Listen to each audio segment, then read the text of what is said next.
안녕하세요. 세상에 저 같은 이유로 파혼하게 된 사람이 또 있을까 싶네요. 이미 벌써 한참이 지난 일이지만 아직도 그때 생각하면 어이가 없어서 웃음만 나옵니다.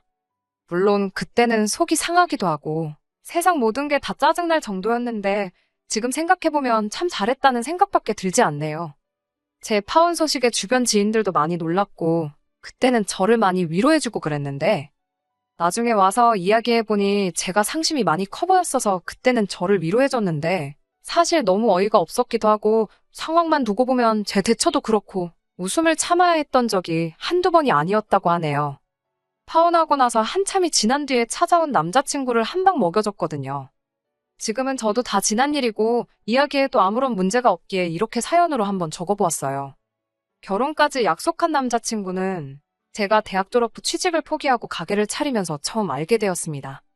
가게를 차리는데 이런저런 도움을 받게 되었고 그때부터 인연이 닿아서 연애를 시작하게 되었지요. 그러니 따지고 본다면 거의 대학 졸업한 후부터 6년이 넘는 시간 동안 연애를 했던 거예요.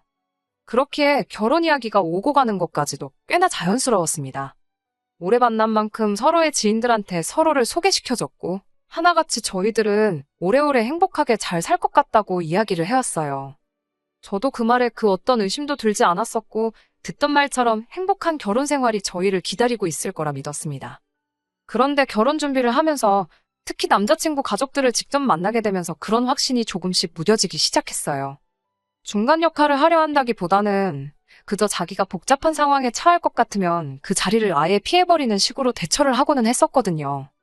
그게 참 불만이었는데 그래도 그동안 쭉 보여준 유유부단한 모습에 마지막에 가서는 저도 질릴 대로 질려서 크게 한 방 먹여주고 나올 수 있었던 것 같아요.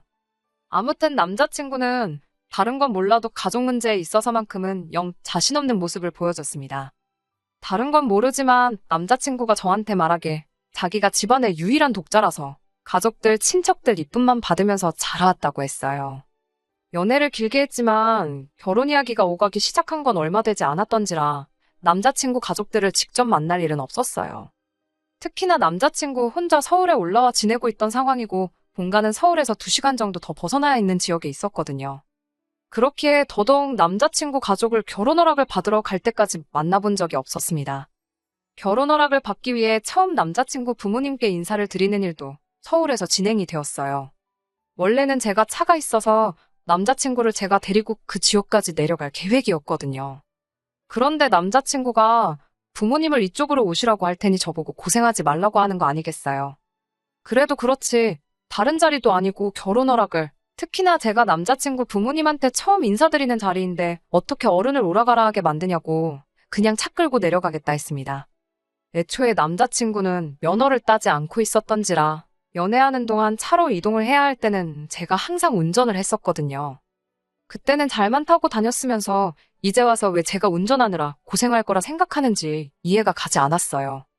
그렇게 고생스러워 보였으면 면허라도 따놓던가 그랬으면 서로 교대해서 운전해 갈 수 있었을 텐데요.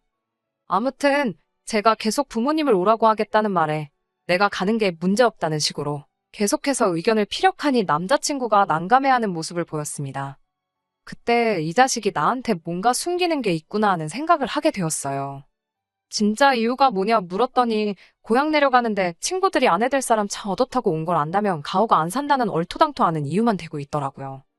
애초에 면허도 없으면서 그게 쪽팔린 줄 알았으면 진작에 면허 좀 따지 그랬냐고 하니 그냥 부모님이 오시는데 아무 문제도 없다는데 뭐하러 거기까지 가냐고 그냥 자기가 하자는 대로 하자며 고집을 피우길래 그냥 그러기로 했습니다. 저야 운전 안 하면 덜 피곤해서 좋고 시간도 아끼고 솔직히 아쉬울 건 없었으니까요. 그리고 이만큼까지 제가 직접 가겠다는 의견을 말했는데 거절한 게 남자친구 본인이니 이게 문제가 될 리도 없고 설령 문제가 된다고 한들 할 이야기가 있으니 크게 문제될 게 없다 생각했어요.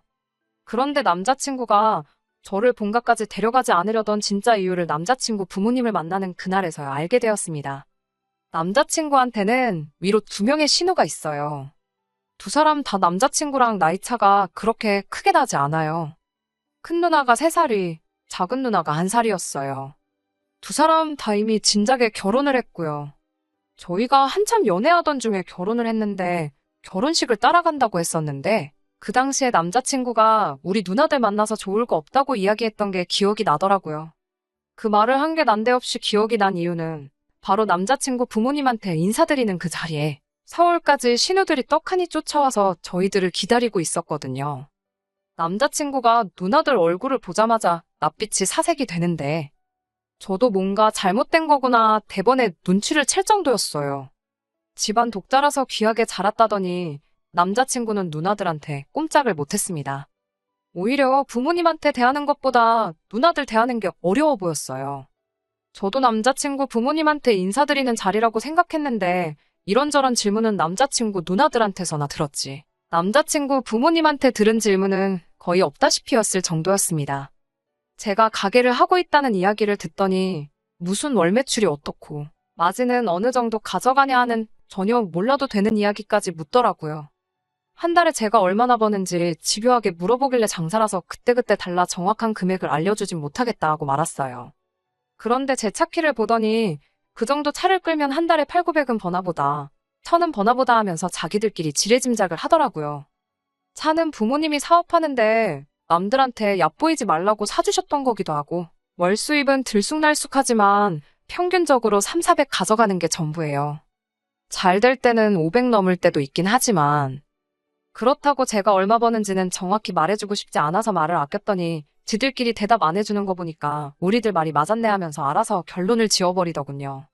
그냥 결혼 전에 올케들 제가 얼마나 버는지 궁금해서 그런 거라 생각하고 말았는데 나중에 자리가 끝나고 집에 돌아갈 때 너 때문에 엄마 아빠의 자기들끼리 그 먼 데서 이렇게 왔는데 그냥 보낼 거냐면서 저기 길 건너에 백화점이 있던 게 거기서 쇼핑 좀 하겠다는 거예요. 여기까지 오는데 차비가 얼마 들었는지 아느냐, 어쩌냐 저쩌냐 하면서요. 딱 봐도 제가 돈 좀 번다고 하는 것 같으니 성의를 보이라는 것처럼 보이더라고요. 부르지도 않았는데 날아 나온 건 생각도 안 하고 본전 운운하면서 내 돈 뜯어먹으려고 하는 거 보니 어이가 없었지요. 저는 그냥 무슨 말인지 하나도 못 알아들은 것처럼 저는 가게에 일보러 나가야 하니 같이 못 갈 것 같고 남자친구가 오늘 회사도 연차를 냈으니 오랜만에 가족들하고 같이 쇼핑하면 되겠다고 말했지요. 그리고 도망치듯 그 자리를 빠져나왔습니다. 뭐 사소한 선물이라도 사서 들려보낼 수는 있지만 딱 봐도 백화점 가자고 하는 게 한두 푼으로 끝날 것 같지는 않아서 눈치 없는 척을 했는데 나름 잘 통했던 것 같아요. 남자친구 말에 누나들이 아주 이를 갈면서 화를 냈다고 하는데 그 정도면 올케나 며느리로서는 빵점이지만 반대로 따지면 똑순이 인증을 받은 거나 마찬가지잖아요. 아무튼 남자친구한테도 이러려고 안 내려가겠다고 고집을 피운 거냐 따져 물었습니다. 남자친구는 그제서야 미안하다고 그러더라고요. 자기 누나들이 유난스러운 부분이 있어서 부모님만 따로 서울로 모시려고 한 건데 이 자리까지 따라올 줄은 몰랐다고 하더군요. 오냐오냐 곱게 자랐다더니 어찌 누나들한테는 쪽도 못 쓰냐고 물었더니 남자친구가 지 누나들이 독자인 자기 때문에 희생한 것도 많고 그렇다 보니 누나들한테 미안한 것도 있고 해서 그 둘이 특히나 어렵답니다. 똥이 더러워서 피하지 무서워서 피하겠냐고 그냥 안 좋은 꼴 결혼 전부터 보여주기 싫어서 숨기려고 했다고 하더라고요. 그 부분에 있어서는 조금 실망했다고 솔직하게 남자친구한테 말했어요. 결혼 전에야 눈 가리고 아웅으로 넘어갈 수 있겠지만 결혼 후에도 신우들을 계속 피할 수는 없지 않았겠냐고요. 그럴 때는 남편 될 사람인 너가 중심 딱 잡고 중간 역할을 잘해주던가 하는 게 맞다고요. 이번 일만큼은 처음이니 그냥 넘어가겠지만 앞으로는 이 부분을 항상 염두해달라고 했어요. 특히나 가족들과 저희 문제에 있어서만큼은 결국엔 제가 남의 집 사람이나 마찬가지 아니겠냐고. 그러니 남편 될 사람인 너가 날 지켜주지 않으면 내가 너무 힘들 것 같다고 확실히 이해가 되도록 전했습니다. 남자친구는 제 말에 잘 알겠다고 하면서 미안하다 사과를 해왔고 그렇게 하겠다 대답했어요. 하지만 그 뒤로는 사실상 결혼 준비가 진행되면서도 남자친구의 가족들을 더 이상 만날 이유가 없었으니 그냥 믿음을 갖는 수 말고는 저도 다른 수가 없었지요. 양가상견례 때 남자친구 부모님을 만나긴 했지만 그때는 저희 부모님도 계셨고 예비 신우들 또한 눈치가 있는 건지 그 자리에는 따로 따라 나오지 않았고 말이지요. 양가상견례가 끝난 이후부터는 결혼 준비가 일사천리로 진행이 되었습니다. 그리고 정말 제 인생에 잊을 수 없는 그날이 찾아오고 말았네요. 결혼 준비가 한창이던 차에 남자친구가 난데없이 자기랑 같이 본가에 좀 다녀와 보자고 하는 거예요. 부모님께 첫 인사드린다고 내려가겠다 할 때만 해도 억지 부리면서 못 내려가게 하고 기어이 부모님을 서울까지 오시라 했으면서 본가에 내려가자고 드니 저게 뭔 속셈인가 어이가 없었지요. 그땐 그래놓고 왜 이제서야 본가에 내려가자고 물으니 남자친구가 하는 말이 집에 제사가 있는데 그날 친척분들이 다 모이시니 인사를 드리러 가면 어떻겠냐 묻더라고요. 양가상견례가 끝났고 결혼식 날짜까지 다 잡힌 상황이긴 했지만 딱히 남자친구 친척분들한테 인사를 드리기 위해 제가 거기까지 가야 할 이유가 있나 싶었습니다.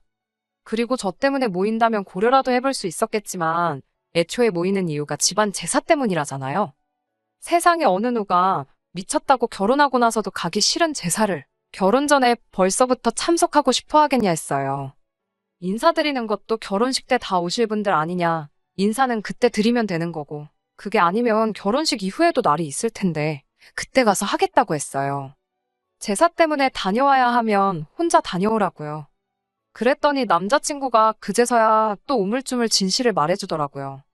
사실 진짜 이유는 할아버지가 손주 며느리 될 사람을 한번 보고 싶다고 했다는 거예요. 친척들 인사는 겸사겸사 저한테 둘러댄 이유였고요. 할아버지가 집안의 가장 어른이시기 때문에 집에서 목소리가 엄청 크시다네요. 거기에 이제 연세도 있으시다 보니 유산 상속 문제도 있고 해서 특히나 아버지들이 할아버지 눈밖에 들지 않으려고 안간힘이라대요. 자기가 독자다 보니 혜택은 제일 많을 텐데 할아버지가 아들 중에서는 자기 아버지를 제일 눈에 차지 않아 하신다고 하더라고요. 일처리도 대충 하고 마무리가 안 좋은 사람이라 못 믿었다고 독자인 자기가 아니었다면 진작에 할아버지한테는 한 푼도 못 받아가실 뻔했다고 하면서요. 그러니 이참에 가서 할아버지한테 점수도 따고 하면 아버지도 기가 살지 않겠냐면서 말입니다. 그래서 남자친구한테 미리 단단히 말해뒀어요. 전번 누나들하고 있을 때처럼 중간 역할 잘못하고 내가 당하는 꼴 지켜보고만 있으면 저도 가만히 있지는 않겠다고요. 그렇게 남자친구가 이번만큼은 저를 실망시키지 않겠다는 약속을 받아내고 남자친구 본가에 내려가게 되었습니다. 충분히 예상했던 바이지만 남자친구 누나들도 이미 벌써부터 도착해서 눈에 불을 켜고 저를 어떻게든 부려먹을 계획을 하고 있더라고요. 그래도 집안 어른들 다 모여있고 한 자리다 보니 제가 나서서 전부 다 할 것까진 아니지만 적당한 선에서 눈치 보면서 간단한 일거리 정도는 도울 생각이었는데 예비 신우 될 두 사람을 보니 그럴 생각이 싹 달아나더라고요. 그래서 일부러 더 아무것도 안 했어요. 애초에 결혼했다면 모를까 결혼하기 전인 시기에 따지고 보면 남의 집 제사나 마찬가지인데 제가 뭐 도와야 할 의무가 있는 것도 아니잖아요. 그래서 일부러 더 얄미우라고 정말 아무것도 안 했습니다. 제사도 딱 잘라서 참석 안 했어요. 애초에 저희 집은 종교가 달라서 제사도 안 지내거든요. 그런데 그게 남자친구 할아버지의 심기를 건드렸나 봐요. 처음에는 독자인 손주며느리라고 너털웃음까지 지으며 좋아하셨는데 제사 끝나고 식사가 시작되니 헛기침만 계속 하시면서 불편한 기색을 숨기지 않으셨어요. 곧 며느리 될 사람이 제사에는 왜 참석 안 했냐 물으시길래 아직 진짜 며느리도 아닌데 조상님들도 생판 처음 보는 모르는 집 딸한테 절 받기 싫으셨을 것 아니냐고. 결혼 후에 정식으로 제가 며느리가 되면 그때부터 조상님께 인사드리고 제사도 참석하겠다고 이야기했어요. 저희 집은 제사를 안 지내느냐고 묻길래 그냥 명절 때도 친척들끼리 모여서 간단하게 기도만 드리고 가족들끼리 즐겁게 시간을 보내는 정도다 대답을 했습니다. 그러니 할아버님이 제 성씨를 두고 어디 성씨냐 물으시더군요. 제사를 안 지내는 걸로 봐서는 근본 없는 집안일 수도 있겠다며 양반 집안에 천한 걸 드릴 수 없으니 미리 알아봐야겠다고 농담하듯이 너털웃음을 지으며 묻는데 신우들이 누구한테 그 성격들을 물려받았는지 딱 알겠더라고요. 그래서 어디 성씨 무슨 파 몇 대손 학렬이라고 말씀드렸더니 할아버님이 그날 통틀어서 가장 큰 역정을 내기 시작하면서 저보고 냉큼 이 집에서 꺼지라고 소리를 치시더군요. 제사 문제로 제가 말대꾸했을 때보다 더 역정을 내는데 묻는 말에 대답한 것밖에 없었는데 왜 저러시나 싶었어요.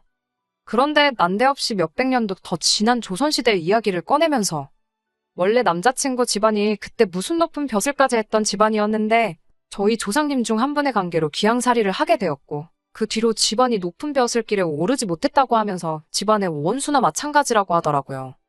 그래서 그 이후로 당신 살아생전에 그 집 구석 사람을 며느리로 들릴 일은 없을 거라고 대노를 하시는 거예요. 불똥은 남자친구 아버지한테까지 튀어서 너는 집안의 제사를 이어갈 놈이 그런 중요한 것도 확인 안 하고 결혼을 허락한 거냐며 노발대발 하시더라고요. 그 자리에서 제가 뭐 500년도 더 지난 조선시대의 일을 가지고 선조일로 죄송하다고 해야 하나 싶었어요. 애초에 그 와중에 내 편이 돼서 중간 역할 잘해준다던 남자친구는 얼굴이 사색이 돼서 바들바들 떨고만 있지. 할아버지한테 대들고 이 결혼을 계속 진행시키려는 의지는 하나도 보이지 않더라고요. 저도 듣다 열받아서 그냥 자리 박차고 일어나서 나왔어요. 다른 건 몰라도 500년 전에 우리 선조들이 일 처리 하나는 참 잘한 것 같다고. 귀향이 아니라 아주 옥살이를 시켰어야 했는데 그게 참 아쉽게 됐다고 한마디 했지요. 그리고 그 길로 차 끌고 서울로 올라와 버렸습니다. 남자친구는 그 와중에 전화해서 자기를 두고 가면 어떡하냐고 전화가 오더라고요. 그러더니 한다는 소리가 자기가 할아버지를 설득시킬 수는 없겠고 어차피 오래 연애하지 않았냐고. 오늘 내일 하시는 건 아니지만 할아버지가 나이도 있으시니 좀 더 기다려보자는 헛소리를 해대는 거예요. 오늘 소리치시는 거 보니까 앞으로 한 10년은 거뜬하실 것 같은데 내가 미쳤다고 그걸 기다리겠냐고 그냥 당장에 파혼하자고 말했어요. 남자친구는 끝까지 할아버지 뜻을 거역할 수 없다는 소리만 하고 있고 제가 아주 사람을 봐도 잘못 봤고 똥을 밟아도 제대로 밟았다는 생각밖에 들지 않더라고요. 며칠 지나고 나서 남자친구 누나 중 큰 누나한테 전화가 왔어요. 동생이 많이 상심해 있다고 하면서 예단에 자기들 받을 명품 가방 하나씩만 해주면 둘이서 힘을 합쳐서 할아버님을 설득해주겠다고 하더라고요. 끝까지 어떻게든 제 돈으로 뭐 하나라도 뜯어내려고 저러는 모습을 보니 파혼을 결심하길 참 잘했다 싶었습니다. 남자친구한테 당장에 전화해서 앞으로 내 눈앞에 띄지 말고 누나들도 쓸데없는 일로 전화만 안 오게 만들면 그냥 파혼으로 끝내주겠다고 말했어요. 아무래도 오래 연애를 해왔다 보니 둘이서 같이 알고 있는 지인들이 많았거든요. 이 황당한 사연을 들으면 그 지인들도 분명히 남자친구한테서 등을 돌릴 게 뻔했고 그 중에는 남자친구가 제 덕에 일적으로도 도움을 받는 사람이 있었기에 남자친구가 제 제안을 거절할 수가 없었습니다. 그렇게 파혼을 하게 되었어요. 솔직히 처음에는 속도 상하고 황당하기만 했는데 차차 시간이 지나니까 차라리 파혼으로 끝난 게 다행이다 싶더라고요. 할아버지가 안 계시더라도 결국 그 집 구석 누나들하고도 평생 부대 끼며 살아야 하고 거기에 독자니까 그 집 구석 제사까지 제가 받아올 판이었으니 말이지요. 최대한 파혼한 거 신경 쓰지 않고 평소처럼 지내려고 노력을 했어요. 좋은 결정이라 생각하니 이겨내는데도 그렇게 긴 시간이 걸리지 않았습니다. 그리고 나서 3개월 정도가 지난 시점에 남자친구가 제 가게까지 찾아왔더라고요. 제가 왜 찾아왔냐고 내가 경고했던 거 기억나지 않느냐고 얼른 꺼지라고 쏘아붙였더니 남자친구가 이번엔 다른 일로 온 거라며 우리 이제 결혼할 수 있다고 하면서 다시 시작하고 싶다고 제 앞에 무릎을 다 꿇더라고요. 그 짧은 시간에 그렇게 정정하셨던 할아버님이 돌아가셨을 리도 없는데 왜 저렇게 나오는가 싶었습니다. 그런데 남자친구가 전해준 말 때문에 무릎 꿇고 빌고 있는 남자친구를 앞에 두고 아주 배꼽을 잡고 웃어버렸네요.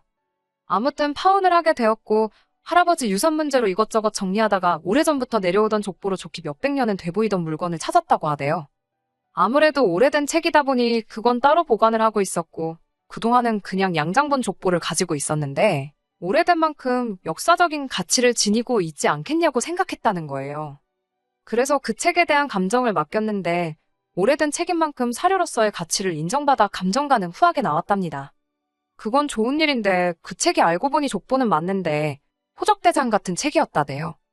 말인즉슨 남자친구 집안은 할아버님 말처럼 오래전에 고위관직까지 올라간 유서 깊은 양반 가문 혈통이 아니라 귀향살이 가고 나서 그 집에서 부리던 노비들 중 한 명이었다고 해요. 어찌어찌 부를 형성해서 재력으로 평민신분을 살 수 있었고 그때 자연스럽게 일하던 집안의 성씨를 물려받게 된 것 같다고 하더라대요. 그러니 말인즉슨 그 500년을 넘게 내려온 집안 싸움도 사실 전혀 상관없는 거나 마찬가지고 할아버지는 그 충격으로 알아 누우셨다고 하는 겁니다. 그리고 집안 문제가 더 이상 문제가 되지 않으니 이제 저랑 다시 결혼을 할 수 있게 되었다고 이 기쁜 소식을 전하러 몸소재 가게까지 행차를 했던 거예요. 그런데 이걸 어쩌나.